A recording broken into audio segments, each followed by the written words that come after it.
Congenital হাইড্রোসেফালাসের কেসটা আমি specially আরো বলতে চাই। আমাদের মাননীয় সাংসদ অভিষেক ব্যানার্জি আশ্বাস করেছেন কনজেনিটাল হাইড্রোসেফালাসের যে পেশেন্ট রয়েছে তার 1 মাস বয়সে ধরা পড়েছে রোগ, কিন্তু 5 বছর অবধি কোনো সার্জারি হয়নি, এবং তার আর্লি ইন্টারভেনশন বা এই মুহূর্তে যদি না করা হয় ভেন্ট্রিকুলার পেরিটোনিয়াল স্ট্যান্ট, তাহলে তার জীবন আরও ক্ষতি হয়ে যেতে পারে। তো আমাদের সাংসদ আশ্বাস দিয়েছেন যে আমাদের এই পেশেন্টকে খুব তাড়াতাড়ি এসএসকেএমে রেফার করা হবে এবং সেখানে যাতে নিউরো সার্জারির ব্যবস্থা করে দেওয়া যায়।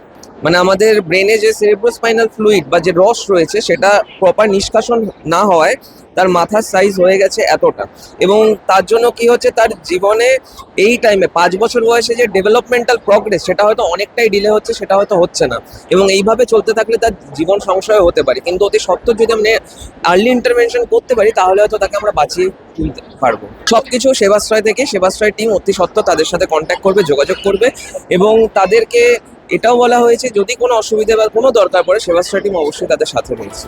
ফলো করুন সংবাদ প্রতিদিন ডিজিটাল।